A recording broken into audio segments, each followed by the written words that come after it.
साथीहरु योभन्दा पहिला हामीले चार्ट अफ अकाउन्ट बनाउन सिकिसकेका छौं र त्यसैगरी हामीले जर्नल इन्ट्रीजहरु पनि पास गरिसकेका छौं हैन। थुप्रै ट्रान्ज्याक्सनहरु हामीले रेकर्ड गरिसकेका छौं। यहाँ देख्न सक्नुहुन्छ। अब हामी के गर्छौं त भन्दा ट्रायल ब्यालेन्स बनाउँछौं। सो ट्रायल ब्यालेन्स भनेको के हो भने जति पनि लेजर अकाउन्ट्स हुन्छ त्यसको फाइनल ब्यालेन्स हो। फर एक्जाम्पल यहाँ चार्ट अफ अकाउन्ट देख्न सक्नुहुन्छ। यहाँनिर थुप्रै अकाउन्ट्सहरु छ, थुप्रै लेजरहरु छ नि हैन। यसको फाइनल जुन ब्यालेन्स हुन्छ त्यो चाहिँ हामीले यहाँनिर शो गर्छौं है। डेबिट हो कि त्यो क्रेडिट हो। सो यसको फाइनल ब्यालेन्स चाहिँ हामीले यहाँ शो गर्छौं। यो चाहिँ ट्रायल ब्यालेन्स हो। ट्रायल ब्यालेन्स चाहिँ किन बनाइन्छ भने जस्तो हामीले ब्यालेन्स सिट बनाउन भन्दा पहिला हामीले कन्फर्मेसन गर्न पर्यो कि हामीले जुन ट्रान्ज्याक्सनहरु रेकर्ड गरेका छौं त्यो चाहिँ एक्युरेट छ, त्यो ठीक छ भनेर भेरिफाई गर्नको लागि, चेक गर्नको लागि हामीले चाहिँ ट्रायल ब्यालेन्स बनाउने गर्छौं। अब यो चार्ट अफ अकाउन्टलाई मैले कपी गर्छु। सो यो सिटलाई नै कपी गरौँ। राइट क्लिक यहाँ मुभ और कपी, मुभ टु इनमा जाउँ, यहाँ चेक बक्समा क्लिक गरौँ अनि ओके गरौँ। सो एउटा कपी बनिसकेको छ। अब मैले यसलाई ट्रायल ब्यालेन्स भनेर लेख्छु। ट्रायल ब्यालेन्स है। फेरि यसमा पनि ट्रायल ब्यालेन्स। अब हामीले यहाँ कुनै पनि डेटा थप गर्नुपर्ने आवश्यकता छैन किनभने हामीले चार्ट अफ अकाउन्ट बनाएका छौं। यही इनफ छ हाम्रो लागि है। सो अब मात्र हामीले के गर्छौं यहाँनिर चाहिँ डेबिट अमाउन्ट, त्यसपछि आएर यहाँनिर हामीले क्रेडिट अमाउन्ट भनेर लेख्छौं। Credit amount. यदि डेबिट अमाउन्ट हो भने डेबिटको कलममा आउनु पर्यो। यदि क्रेडिट अमाउन्ट हो भने यो क्रेडिटको कलममा आउनु पर्यो। यसरी दुईवटा कलम हामीले यहाँनिर लेखौं किनभने सबै डेटा ठीक छ। हामीलाई चाहिने आवश्यक पर्ने डेटाहरु हामीले चार्ट अफ अकाउन्टबाट लिइसकेका छौं हैन। त्यही भएर चार्ट अफ अकाउन्ट बनाउनुको फाइदा, यसको ब्युटी चाहिँ यो हुन्छ। अब हामीलाई भविष्यमा कुनै पनि लेजरहरु एड गर्नु पर्यो भने हामी चार्ट अफ अकाउन्टमा गएर एड गर्छौं। हामीले न ट्रायल ब्यालेन्समा एड गर्छौं डाइरेक्टली, न जर्नल एन्ट्रीजमा एड गर्छौं। फर्स्ट हामीले चार्ट अफ अकाउन्टमा एड गर्नु पर्यो। चार्ट अफ अकाउन्ट भनेको हाम्रो एउटा रुट हो भनौं न, एउटा फाउन्डेसन हो र यसैबाट हाम्रो सबै काम हामीले गर्छौं। अब फेरि ट्रायल ब्यालेन्समा आए म। सो जति पनि लेजरहरु छ त्यसको डेबिट अमाउन्ट हो कि त्यो क्रेडिट अमाउन्ट हो त्यो हामीले यहाँ लिएर आउनु पर्ने हुन्छ है। सो ट्रायल ब्यालेन्स भनेको के हो भने जति पनि लेजर अकाउन्ट्स हुन्छ त्यसको फाइनल ब्यालेन्स हो। यो किन बनाइन्छ त भने हाम्रो रिपोर्टमा कुनै मिस्टेक छ कि छैन भनेर त्यसलाई भेरिफाई गर्नको लागि हामीले चाहिँ ट्रायल ब्यालेन्स बनाउँछौं। अब यो क्यापिटलको टोटल डेबिट हो कि क्रेडिट हो, क्याशको टोटल डेबिट हो कि क्रेडिट हो, त्यो हामीले यहाँ लिएर आइसकेपछि यहाँ तलपट्टि चाहिँ डेबिट अमाउन्ट टोटल र क्रेडिट अमाउन्ट टोटल बराबर हुनु पर्दछ। यदि बराबर छ भने हाम्रो ट्रायल ब्यालेन्स चाहिँ ठीक छ भन्ने कुरा हुन्छ। अब हामी के गर्छौं त म्यानुअली लिएर आउन त गाह्रो हुन्छ हैन। त्यत्रो मानम हामीसँग 500 600 वटा लेजर छ, मोर देन 100 लेजर छ भने हामीले 1 बाइ 1 सबैको डेटा यहाँ हेर्दै हाल्दै गर्न त हामीलाई समय लाग्छ। तसर्थ हामी यहाँ फर्मुला लिंक गर्छौं है। फर्मुला लिंक गर्नको लागि हामीले is equal to sum if को फर्मुला हामी लगाउँछौं। अनि त्यसपछि रेन्ज भनेको छ है। हामीले रेन्ज सिलेक्ट गर्नु पर्यो। रेन्जको लागि हामी जर्नल इन्ट्रीजमा जाउँ। यहाँबाट यो जीएल अकाउन्ट लेखेकोबाट हामीले यहाँसम्म टेबलहरु सबै सिलेक्ट गरेर यसरी रेन्ज सिलेक्ट गरौँ। अब यहाँ माथिपट्टि देख्न सक्नुहुन्छ यहाँ कमा दिनु होला। कमा दिइसकेपछि फेरि यहाँ देख्न सक्नुहुन्छ क्राइटेरिया भनेको छ है। यो रेन्जबाट तपाईले के सर्च गर्न चाहनुहुन्छ भनेको छ है। क्राइटेरिया के हो हाम्रो क्राइटेरिया? यो क्राइटेरियामा हामीले यहाँ ट्रायल ब्यालेन्समा जाउँ। हाम्रो क्राइटेरिया क्यापिटल हो। हामीले के भन्दै छौं भने त्यो रेन्जबाट यदि क्यापिटलको लेजर आयो भने चाहिँ यसको क्यापिटलको जति भ्याल्यु छ त्यही भ्याल्यु आउनु पर्यो भनेर भन्दै छौं है। अब हामीले क्राइटेरिया पनि सिलेक्ट गरौँ, फेरि कोमा दिउँ। अब फेरि हामीलाई के चाहियो त सम रेन्ज। अब कुन चाहिँ सम गर्ने हो त्यसको रेन्ज दिन पर्यो। सो हामी फेरि जर्नल एन्ट्रीजमा आउँछौं। अब हामीलाई यो डेबिट कलमको बाट सम चाहिएको। अब यसलाई यसरी हामी सिलेक्ट गरौँ यहाँसम्म अनि हामीले इन्टर गर्दियौं। इन्टर गरिसकेपछि यहाँ देख्न सक्नुहुन्छ यहाँनिर चाहिँ 0 छ, तर म यसलाई डबल क्लिक गर्छु यसरी। यहाँ अटोमेटिकली भ्यालुहरु आइसकेको छ देख्न सक्नुहुन्छ। अब म के गर्छु भने यो दुईटालाई सिलेक्ट गरेर फर्मेट सेलमा जान्छु, नम्बरमा जान्छु। यो डेसिमल प्लेसेस भनेको छ यसलाई 00 बनाइदिन्छु। पोइन्ट पछि कतिवटा 0 भनेको हो, मलाई 0 चाहिएन।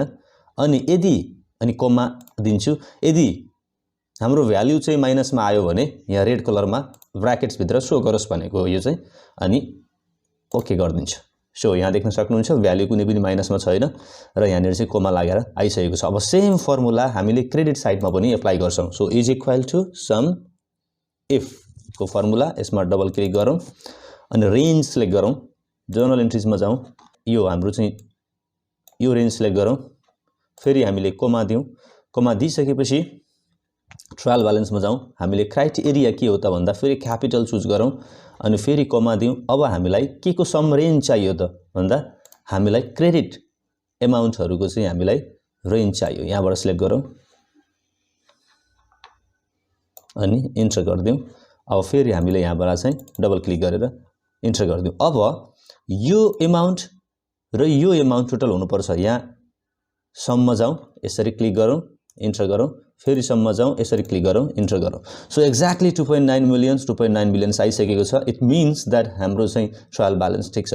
अब हामी यसको ब्यालेन्स निकाल्छौं है त। यो त क्यापिटलको टोटल भयो, त्यसै गरेर क्याशको टोटल भयो, हामीले निकालेका छौं। डेबिट साइड र क्रेडिट साइडमा के छ टोटल, त्यो टोटल निकालेका छौं। अब हाम्रो ब्यालेन्स निकाल्नको लागि हामी यहाँ जाउँ, ब्यालेन्स भनेर लेखौं है।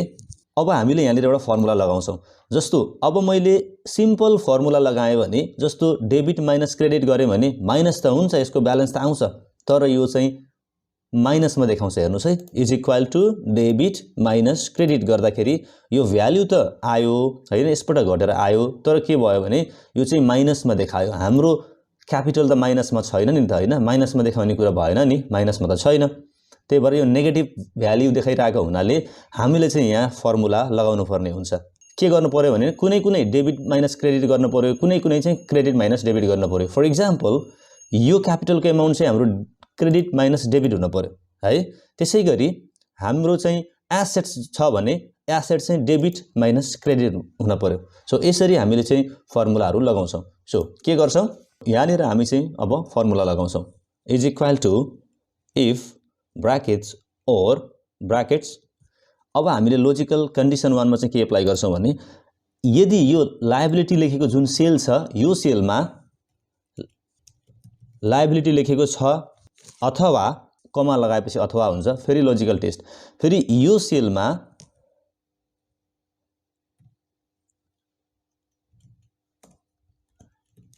इन्कम लेखेको छ, यसरी इन्भर्टेड कमा दिएर बन्द गर्दियौं। यो सेलमा अथवा इन्कम लेखेको छ भने के गर्ने त, यसलाई ब्र्याकेट्सले बन्द गर्दियौं, कमा के गर्ने त, यो क्रेडिट माइनस डेबिट गर्ने है। यदि लायबिलिटी हो अथवा इन्कम्स हो भने क्रेडिट माइनस डेबिट गर्ने, यदि फेरि कमा दिउँ, यदि अन्य अरु हो अथवा एक्सपेन्सेसहरु त्यसमा छ, एसेट्सहरु हो भने चाहिँ हामीले के गर्ने, डेबिट गर्ने, त्यसपछि आएर माइनस क्रेडिट गर्ने। अब ब्र्याकेट्सले बन्द गर्दियौं। अब यसमा के फर्मुला मैले एप्लाई गरेको छु भने, यदि लायबिलिटी लेखेको छ पाइयो भने क्रेडिट माइनस डेबिट गर्ने, यदि एसेट्स लेखेको पाइएको छ भने डेबिट माइनस क्रेडिट गर्ने। सो यो फर्मुला हामीले यसरी एप्लाई गरेका छौं। यसले अटोमेटिकली यो टेबलबाट यदि लायबिलिटी छ भने उले क्रेडिट माइनस डेबिट गरिदिन्छ, यदि एसेट्स छ भने चाहिँ उले डेबिट माइनस क्रेडिट गरिदिन्छ। सो यसो हुनाले हाम्रो भ्यालु चाहिँ नेगेटिभमा आउँदैन। यदि नेगेटिभमै आउनुपर्ने भ्यालु मात्रै नेगेटिभमा आउँछ, अदरवाइज नेगेटिभमा आउँदैन। अब हामी इन्टर गर्दियौं। यसरी इन्टर गरिसकेपछि यहाँ देख्न सक्नुहुन्छ भ्यालु आयो। अब यसलाई डबल क्लिक गर्दियौं, तलसम्म यो अटोमेटिक क्याल्कुलेट भएर आउँछ। सो साथीहरु, यसरी हामीले चाहिँ फर्मुला लिंक गरिसकेका छौं। मैले तपाईलाई यो भन्दा पहिला चार्ट अफ अकाउन्ट बनाउने बेलामा यो नेचर पनि छुट्याउँ है भनेर भनेको थिएँ। त्यो नेचर छुट्याउनुको फाइदा यहाँ हुन्छ। यसरी हामीले नेचर छुट्याउँदाखेरि हामीलाई अहिले फर्मुला लगाउँदाखेरि सजिलो भयो। लायबिलिटी छ अथवा त्यो एसेट्स हो अथवा इन्कम हो, त्यो एक्सपेन्सेस के हो, यसको हिसाबले फर्मुलाले चाहिँ काम गरोस् भनेर हामीले फर्मुला लगाइयो। सो साथीहरु, यदि फर्मुलामा कुनै कन्फ्युजन छ भने तपाईले मेरो भिडियो रिपिट गरेर हेर्नु होला। मैले एकदम सजिलोसँग एक्सप्लेन गरेको छु र म यो दावाको साथमा तपाईलाई भन्न सक्छु, मैले जति सजिलोसँग फर्मुला तपाईलाई अरूले कसैले पनि युट्युबमा भनेको छैन। अब यो टेबललाई अलिकति एडजस्ट गरौँ, यो ग्रुपहरुलाई अलिकति सानो गराइदियौं, यो नेचरलाई पनि अलिकति सानो गराइदियौं। अब हामीले यो सबैलाई यसरी फर्म्याट गरौँ, टेबलहरुलाई अलिकति राम्रो बनाऊ, फर्म्याट सेल, बोर्डरमा जाउँ, आउटलाइन अब इनसाइडबाट यो दिउँ अनि ओके गरिदिउँ सो इट्स फाइन सो हाम्रो चाहिँ ट्रायल ब्यालेन्स पनि हामीले प्रिपेयर गरिसकेका छौँ अब तपाईलाई यो अकाउन्ट नम्बरहरू चाहिएन भने तपाईले यहाँबाट हाइड पनि गर्न सक्नुहुन्छ है मैले चाहिँ यसलाई राखिदिएको छु यदि इन केस चाहिएन भने तपाईले यहाँबाट यसलाई हाइड गरिदिउँ अथवा यसलाई डिलिट गरिदिउँ नो म्याटर है सो म अलि ब्याक लिएर आउन चाहन्छु यसरी साथीहरू हामीले ट्रायल ब्यालेन्स बनाउन सिकिसकेका छौँ ट्रायल ब्यालेन्स हामीले बनाइसकेका छौँ अहिलेसम्म हामीले चार्ट अफ अकाउन्ट बनाउन सिक्यौँ जर्नल इन्ट्रीजहरू पास गर्न सिक्यौँ र हामीले फाइनली ट्रायल ब्यालेन्स बनाउन सिक्यौँ सो ट्रायल ब्यालेन्स बनाउँदाखेरि खासै समय लाग्दैन अटोमेटिक सबै कुराहरू हुन्छ हामीले चार्ट अफ अकाउन्टलाई कपी गरेर यहाँ हाल्यौँ र त्यसपछि हामीले डेबिट एमाउन्ट क्रेडिट एमाउन्ट र ब्यालेन्स एमाउन्टलाई हामीले यहाँनिर फर्मुला लिङ्क गरेर सो अप गर्यौँ सो साथीहरू यसरी हामीले माइक्रोसफ्ट एक्सेलमा ट्रान्ज्याक्सनहरूलाई रेकर्ड गर्न सकिन्छ एकदम डाइनामिक एउटा अटोमेटेड फाइल हामीले बनाउन सकिन्छ तपाईले यो सिकिसकेपछि धेरै ठाउँमा यसलाई एप्लाई गर्न सक्नुहुन्छ थ्यांक यू फर वाचिङ